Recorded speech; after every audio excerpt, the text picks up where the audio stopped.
સુસ્વાગતમ મિત્રો. ધોરણ 10ના ગણિતમાં દ્વિચલ સુરેખ સમીકરણ યુગ્મ પ્રકરણમાં વ્યવહારિક પ્રશ્નોના નિરાકરણમાં દ્વિચલ સુરેખ સમીકરણ યુગ્મ કઈ રીતે ઉપયોગી નીવડે છે એ જાણવા માટે આજે આપણે એક ઉદાહરણ લઈએ. આજનો પ્રશ્ન છે, આપેલી સમસ્યાઓ પરથી સુરેખ સમીકરણ યુગ્મ બનાવો અને તેમના ઉકેલ જો શક્ય હોય તો લોપની રીતે શોધો. સમસ્યા આપેલી છે, બે અંકોની સંખ્યાના અંકોનો સરવાળો 9 છે.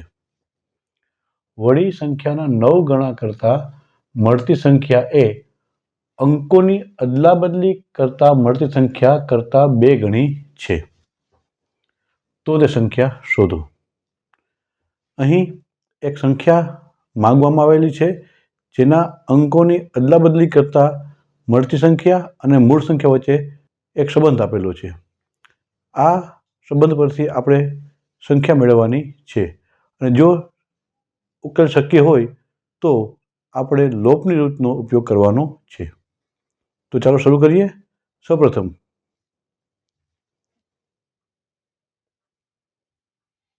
ધારો કે માંગેલ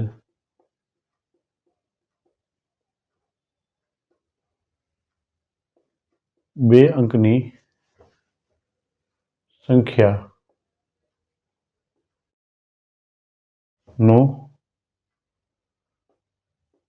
દશકનો અંક x અને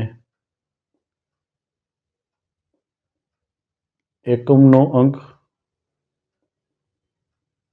y છે. આપણે માગવામાં આવેલ સંખ્યાનો એકમનો અંક x અને દશકનો અંક y લીધેલ છે. માટે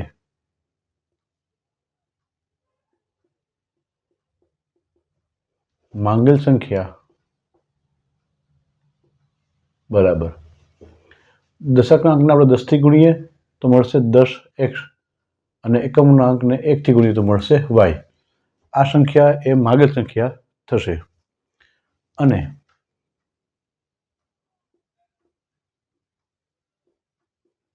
અંકોની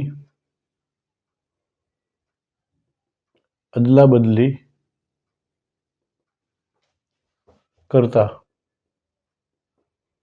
મળતી સંખ્યા બરાબર x ના સ્થાને y અને y ના સ્થાને x, એકમના સ્થાને દશકનો અંક, દશકના સ્થાને એકમનો અંક. સંખ્યા મળશે 10y + x. આ એ મૂળ સંખ્યા છે, જ્યારે આ સંખ્યા છે અંકોના અદલી બદલી કરતા મળતી સંખ્યા છે. હવે અહીં અંકોના સરવાળો સંખ્યાના અંકોનો સરવાળો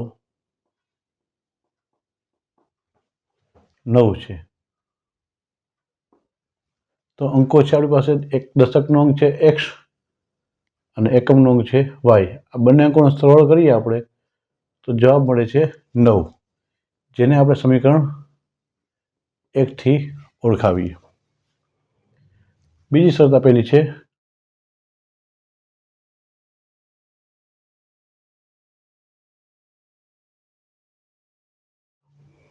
સંખ્યાના 9 ગણા કરતાં મળતી સંખ્યા એ અંકોની અદલાબદલી કરતાં મળતી સંખ્યા કરતાં 2 ગણી છે. મૂળ સંખ્યાના 9 ગણા એ અંકોની અદલાબદલી કરતા મળતી સંખ્યાના 2 ગણી છે. તો મૂળ સંખ્યા છે આપણે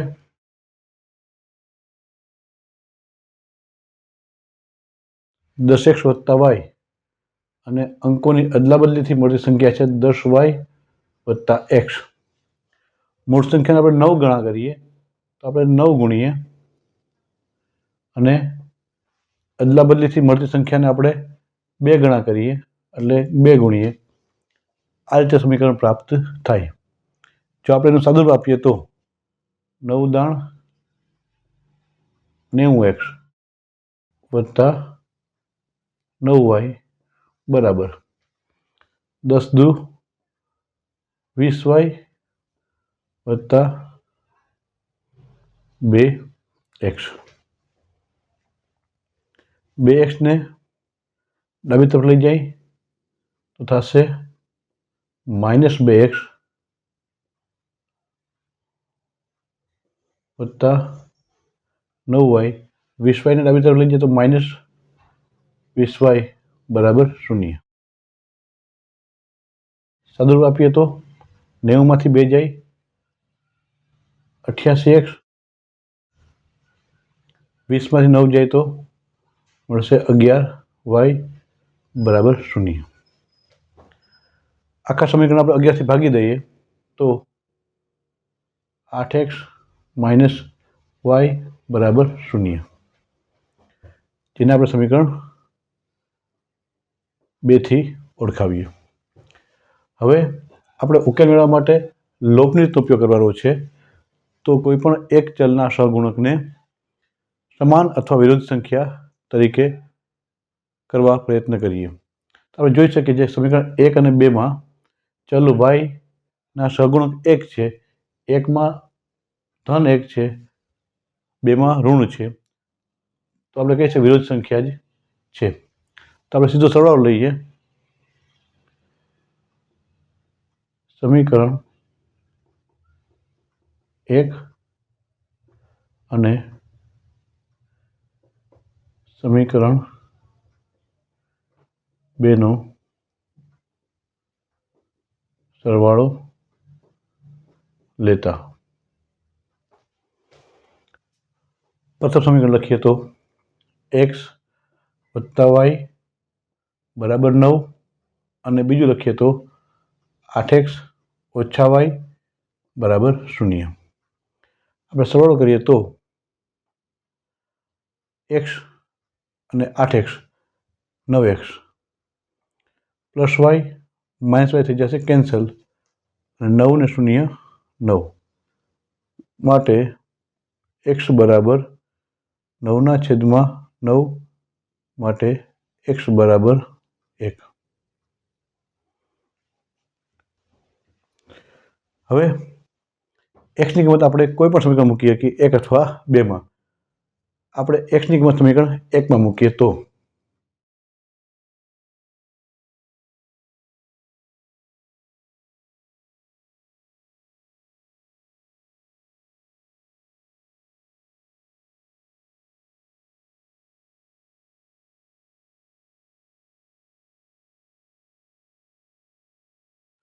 સમીકરણ 1 માં 1 ના સ્થાને મૂકશું આપણે 1, તો શું થશે 1 વત્તા વાય બરાબર 9.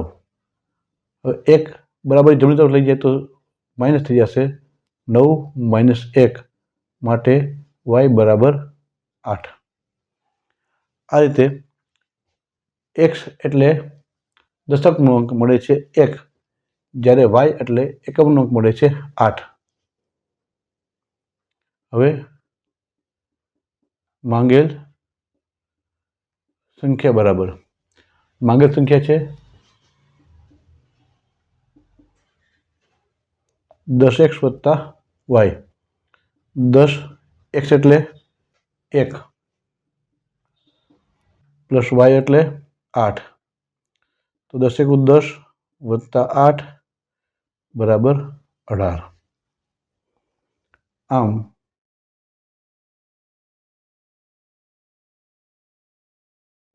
માંગેલ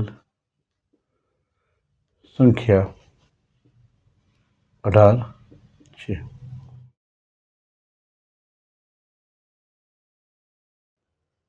આ રીતે આપણને આપેલ સમસ્યા પરથી આપણે દ્વિચલ સુરેખ સમીકરણ યુગ્મ મેળવી અને તેનો ઉકેલ કોઈપણ રીતે આલેખ અથવા બેઝિક રીતોમાંથી આદેશ કે લોપની રીતે ઉકેલી સમસ્યાનું નિરાકરણ કરી શકીએ છીએ.